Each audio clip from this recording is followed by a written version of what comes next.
Good evening. Welcome to the Grand Prairie City Council meeting for Monday, August 21st, 2017. I'd ask everyone in attendance to rise and join us in singing O Canada. O Canada, our home and native land, true patriot love in all thy sons command. With glowing hearts we see thee rise, the true north strong and free. From far and wide, O Canada, we stand on guard for thee. God keep our land, glorious and free. O Canada, we stand on guard for thee. O Canada, we stand on guard for thee.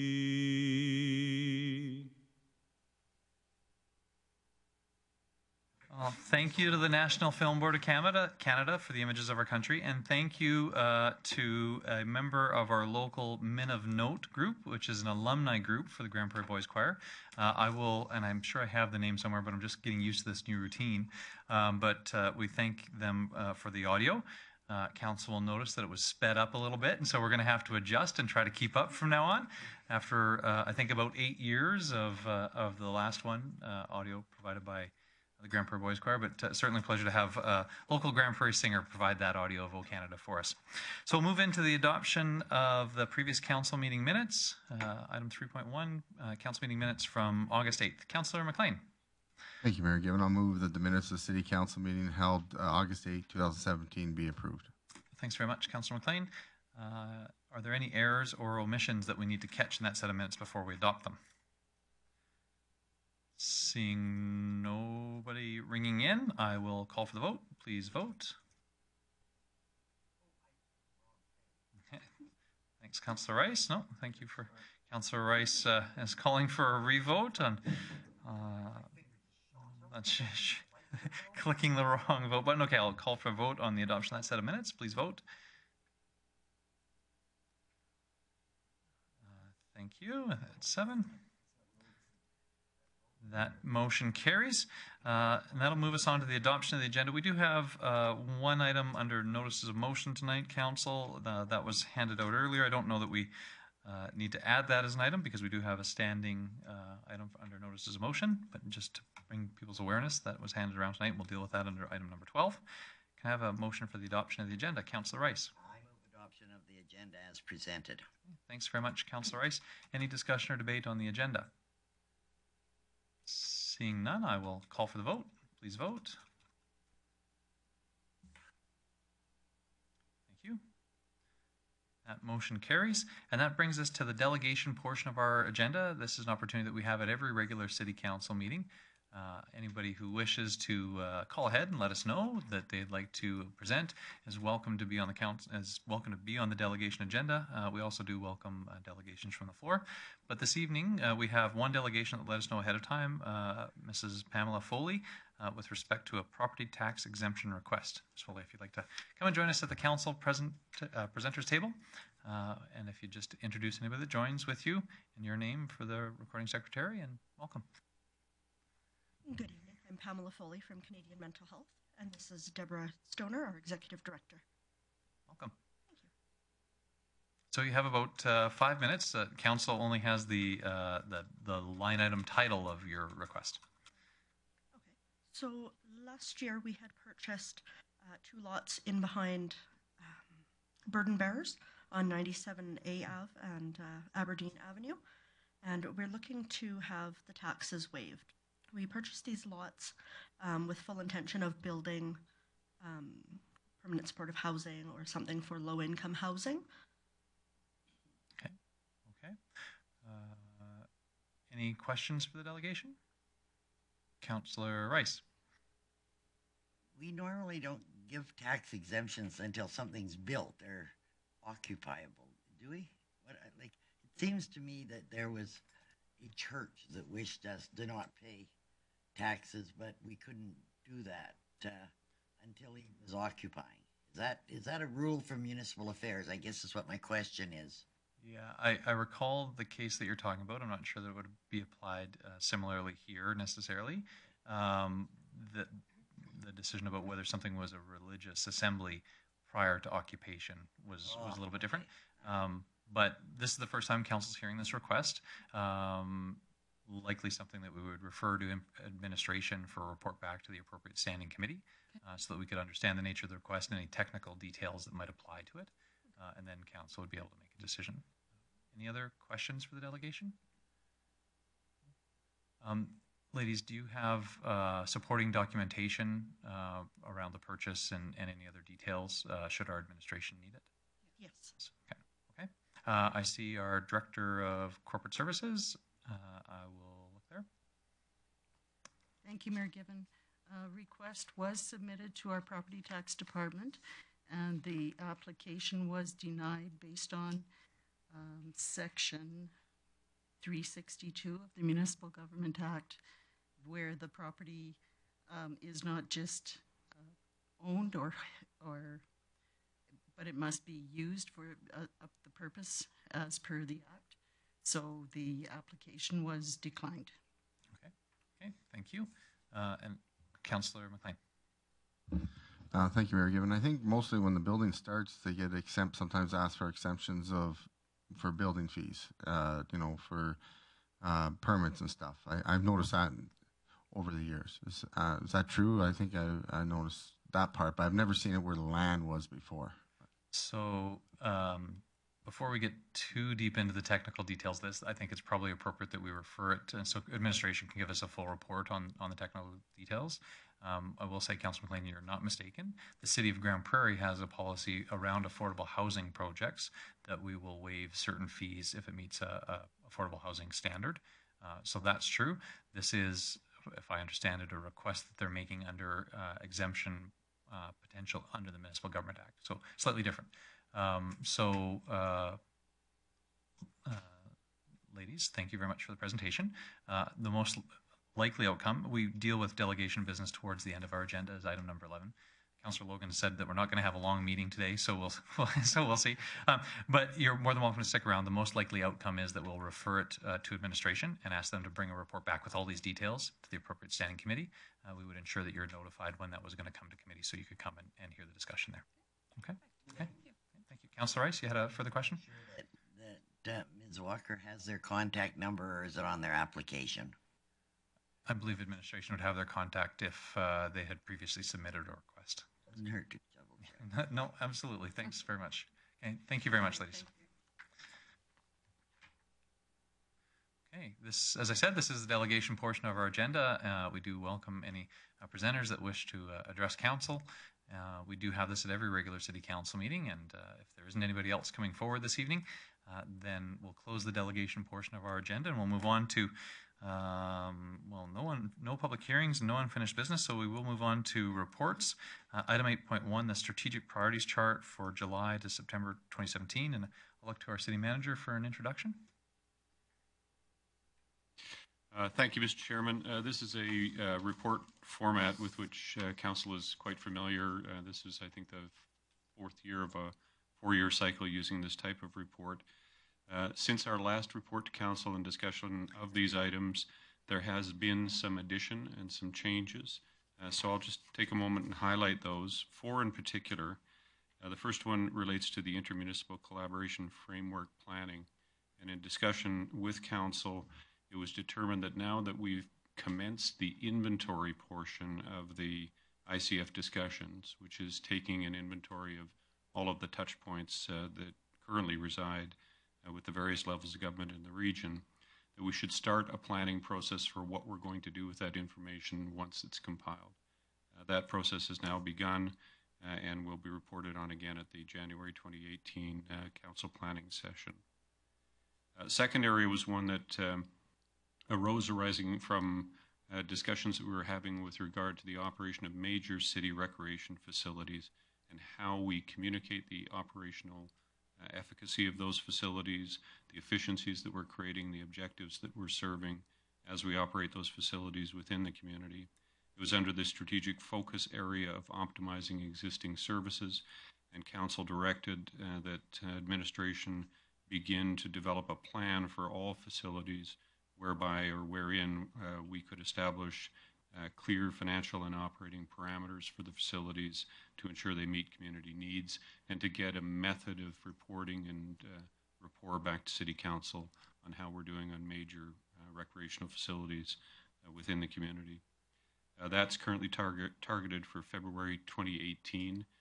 We will be deep into a budget process, so we'll get some insights into Council's desires long before 2018, but that language of communicating the efficiency and efficacy of major recreational facilities will be dealt with as a strategic priority.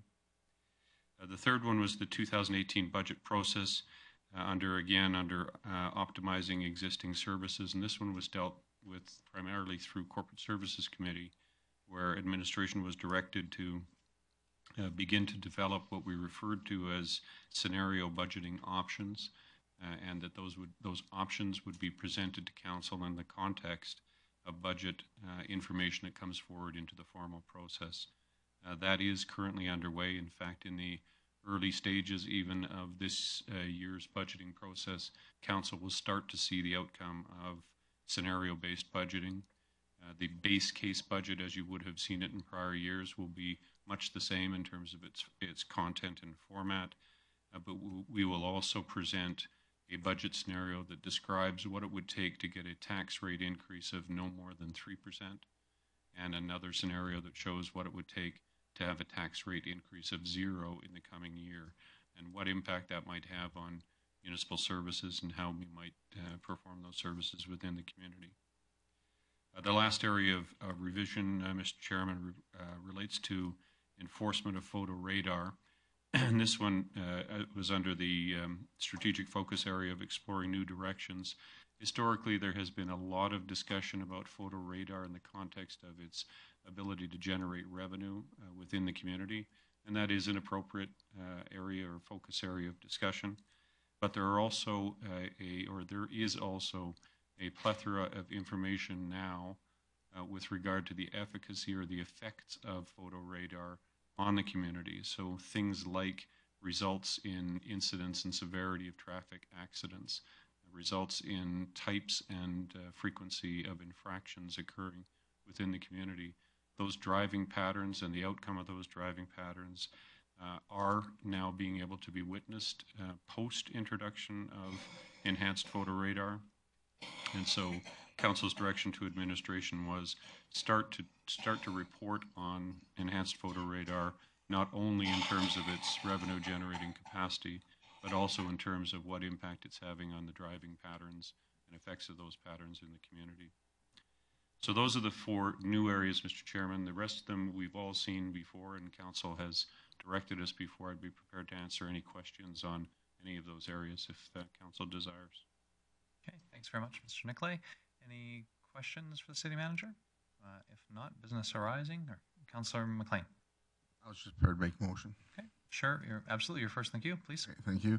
Thank you, Mayor Gibbon. I'll move the City Council approve strategic priorities chart for the term July to September 2017. Okay, thanks very much, Councillor McLean.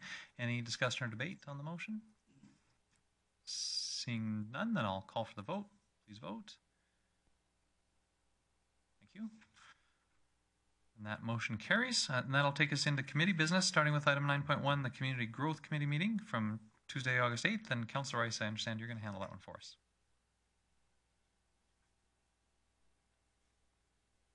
Okay, I move that Council receive the minutes of the Community Growth Committee meeting held Tuesday, August 8th, 2017. Okay, thanks very much, Councillor Rice. Any discussion or debate on that set of minutes? Anything that we need to correct before we adopt them? Seeing nothing, I will call for the vote. Please vote. Thank you. That motion carries. Councillor Rice, anything you wanted to highlight in that set of minutes? I did. The committee discussed sponsorship of the Afghanistan War Memorial unveiling, currently scheduled for October 7th, 2017, over at Anavets. And so referred that back to administration to put some more details around that sponsorship. So it looks that committee has done a tremendous job in terms of lining up sponsors and so on. So kudos to them. And I would ask council that in recognition of the effectiveness and efficiency that you note the adjournment time of that meeting. So this is the deputy chair who stepped in there to run that meeting, highlighting how effective she was. Self-praise there, huh? Yeah. No time at all. Yeah. Thanks very much, Councillor Rice. So we'll move on to the Community Living Committee meeting from August 8th. Councillor Tarrant. Thank you, Mayor Given. I will move the August 8th Community Living Committee meeting minutes. Thanks very much, Councillor Tarrant. Any errors or omissions in that set of minutes that we need to correct? Seeing none, then I'll call for the vote. Please vote. Thank you. And that motion carries. Councillor Tarrant, anything you'd like to highlight for us? You know, I think we dealt with most of the major items at the last council meeting, and I guess the one thing to note would be Councillor McLean brought up the suggestion that we host the Francophone and Francophile Cities Network here in Grand Prairie in 2018, and so committee chose to look into that a little bit further and see where if that's going to be a possibility for us. Great. Thanks very much, Councillor Tarrant. That'll take us to 9.3, the Corporate Services Committee meeting from August 15th. Councillor Radburn. Thank you, Mayor Given. I would move Council receive the minutes of the Corporate Services Committee meeting held Tuesday, August 15, 2017, as presented. Thanks very much, Councillor Radburn. Any errors or omissions in that set of minutes before we adopt them? Seeing none, then I will call for the vote. Please vote. Thank you. That motion carries. Councillor Radburn, you have some business arising out of your committee. You may not have been done as quickly as other council members in their committees, but you have business arising. Correct. Thank you, Mayor Given. I would move that Council approve the following. One, the property subject to 2016 tax recovery notification as per the attached list be offered for sale by public auction. Two, that the auction be held in the first floor North Conference Room at City Hall on Friday, November 24th, 2017 at 9 a.m. And thirdly, that the reserve bids for the 2017 tax sale be set as per the attached Appendix D. So this is this process is outlined in the Municipal Government Act. We do have presently 47 remaining properties who haven't paid their taxes. This is up somewhat from the last 3 years. It's been 39, 19, and 47. Now 47. However, in the past we have received the money either through this period. The owner or the mortgage companies usually come through to pay the taxes. Okay. We have to proceed with the process in case that didn't happen. Okay, thanks very much, Councillor Radburn. Any discussion or debate on the motion? And seeing none, I will call for the vote. Please vote. Thank you. That motion carries. Councillor Radburn, any other business that you had? Two other items for our meeting. One was the received an assessment appeals report that shared the history and update of our appeals. Second and thirdly, we had a verbal update of the MGA regulations that are just out from both our mayor and the city manager. And I guess we received that for information. However, admin will be tabling a report to Corporate Service Committee to delve more deeply and look at areas in those regulations that council might want to provide their input. Thank you. Thanks very much, Councillor Radburn. I think that handles all of our committee business. We have no items of correspondence this evening. We did have some business from our delegation presentation, so I guess I would look for a motion to refer that. I see Councillor Rice. I move that we refer the issue of a tax, property tax exemption. Property tax exemption to the appropriate committee. Okay. Thanks. Thanks very much, Councillor Rice. And so administration would prepare a report when this is a no one subject to administration, so we'll get all of these details, okay? Thanks very much, Councillor Rice. Any discussion or debate on the motion? Seeing none, I'll call for the vote. Please vote. Thank you. That motion carries. And then under item 12, as noted at the start of the meeting, we do have a notice of motion was circulated to council in advance of the meeting, and I'll ask our legislative services manager just to speak to the notice of motion, why it's here, and the subject of the notice of motion is the city's an amendment to the city's procedure bylaw. Ms. Williams, would you care to give us a bit of an insight into what this matter is about? Thank you, Mayor Given. Anytime we change the procedure bylaw, we need to make sure that it gets before all of council. This amendment that will be coming forward is to align the service areas with underneath their directorship, what they're doing now. There was a bit of a change with a few of the departments, a bit of a realignment. And so in doing that, we need to make sure that our Schedule B and our procedure bylaw is up to date.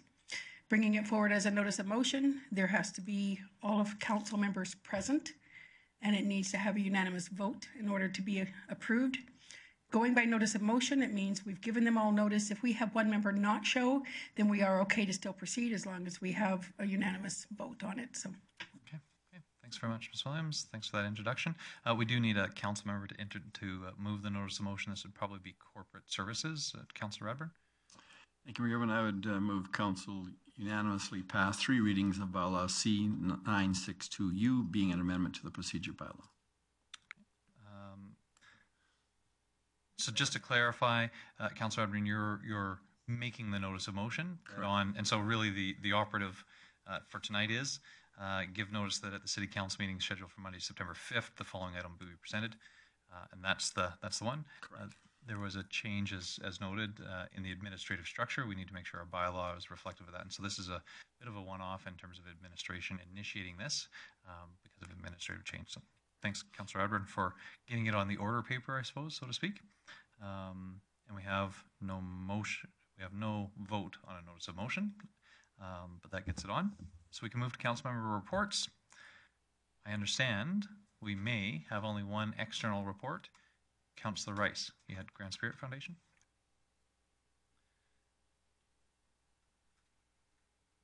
Okay, I just want to remind all of you that Minister Sigurdsson will be here for the grand opening of the brand new Lakeview Seniors Lodge on Thursday morning at 10 a.m. and I encourage all of you to attend that. It's a giant step forward in terms of seniors housing in this area and a facility that every one of us can be proud of. Okay. Thanks very much, Councillor Rice. Certainly looking forward to it. It is certainly a easy to spot out there on the lake. We'll move to council member roundtable. We'll start with Councillor O'Toole. Thank you very much, Mayor Given. I had a fairly busy 2 weeks here since last council meeting, but I will touch on just a couple items. We did meet with the Minister of Municipal Affairs here late last week, and that meeting with council lasted approximately an hour, and he sat and gave his little portion of what his role is in the last since he's been elected, and what some of our concerns were, and I think the meeting went really, really well. On the 17th, I met with the organizing committee for the International Day of Peoples with Disabilities, and that event will take place on December 1st. There's a couple of events that'll go with it, but I'm kind of bound to keep my lips quiet until we get some solidification on this. And I did attend the Bear Creek Folk Festival. I think that it was a success.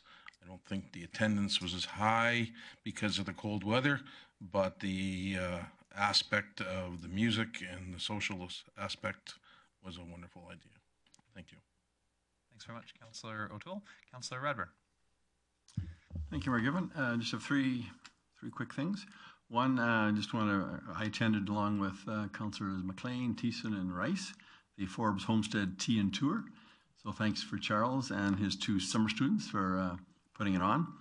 I'm embarrassed to say that was my first tour of Forbes Homestead. It's been there for many, many years. So I really appreciated the work put into that.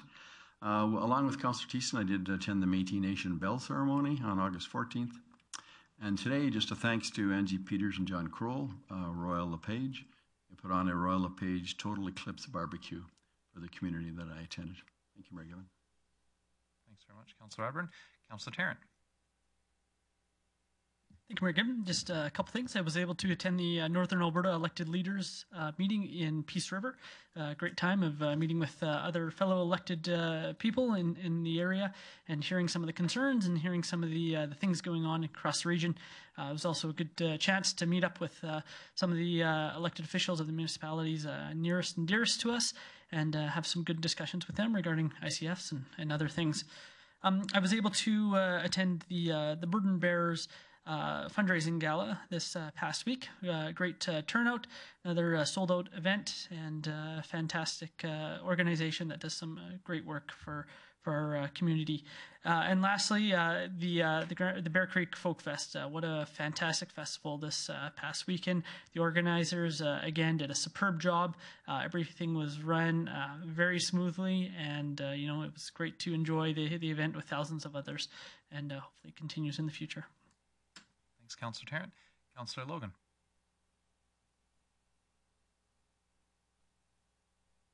Is it alive? It is. Very good.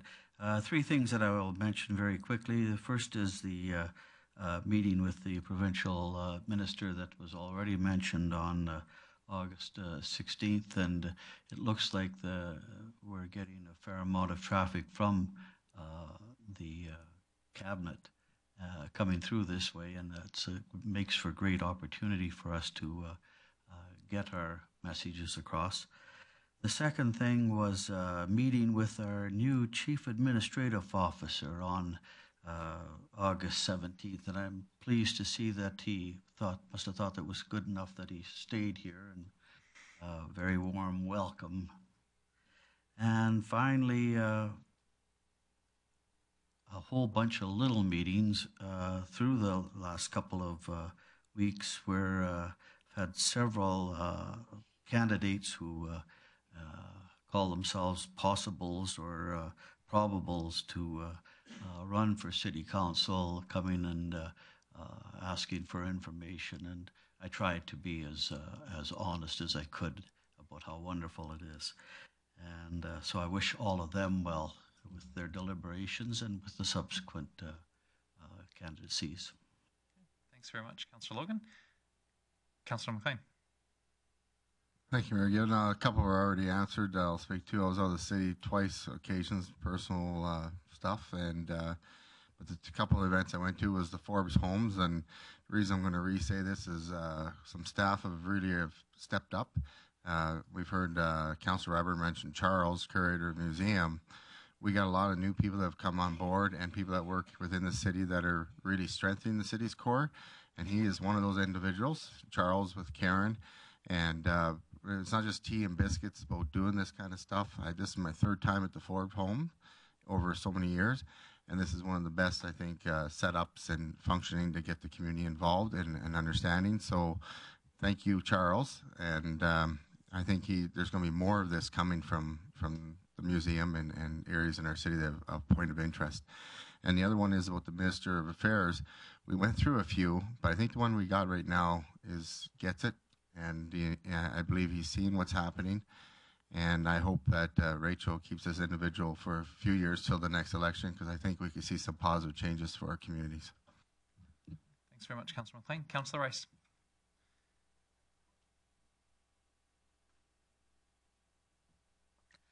I realize the Forbes homestead has been mentioned, but I just have to add it was just a wonderful event, and I guess a real source of pride and pleasure when you saw how proud the staff was of that facility and the potential for that facility.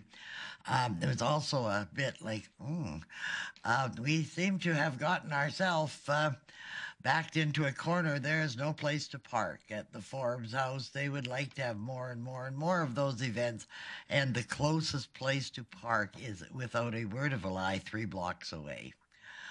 Absolutely no public parking within that radius. So that becomes as we encourage our staff to get that more active, or may have to take a look at that. But again, they did a wonderful job, and it was a wonderful afternoon. Thanks very much, Councillor Rice. I'll just couple a couple meetings that either weren't covered or that I was the only representative of council. On Wednesday, August 9th, I met with the United Conservative Party critic for economic development and trade. He was doing a tour through Grande Prairie, and happy to speak with him about how the economy is going here. And you'll see a number of his comments in the newspaper the next day reflective of some of our conversation. On Thursday the 10th and Friday the 11th, I was in Edmonton for the AUMA Municipal Governance Committee meeting where we were reviewing the draft regulations related to the Municipal Government Act that have been released. And I'll also report on the meeting with the Minister of Municipal Affairs. As mentioned, a great opportunity to meet with the Minister. Appreciate being able to welcome him to Grande Prairie and also demonstrate the impact of submitted provincial grant dollars in our community. As council members know, but maybe the community doesn't widely know, our entire downtown program, the $20 million, is funded exclusively through MSI, which is a provincial grant. So that infrastructure improvement is able to be funded without having an impact on our property taxes because provincial government is supporting and recognizing the importance of municipal infrastructure. And a significant portion of the 68th Avenue Twinning Project also is funded by MSI grants. And so it was a pleasure to be able to take the minister around our community and show him how this important funding source from municipalities is providing critical infrastructure for Albertans. And so it was my pleasure to be able to show that. And then the final event that I'll report on was Friday the 18th. I attended at the Aboriginal Job Shadow Program graduation ceremony. The City of Grande Prairie has been a partner in this program for the past decade. It was the 10th anniversary. And in that time, the City of Grande Prairie has always been an employer that has taken on students who come from their home communities to understand the workforce and what they will have to do with their education in order to seek the kind of opportunities that they would experience here during the program. Congratulations to the students this year. I understand that all of the students that entered the program completed it. And it's great to know that something like this has been going on for a decade in our community, and even better to know the City of Grande Prairie, as one of the original supporters of the program, continues to be a supporter, and hopefully more employers would join in that program.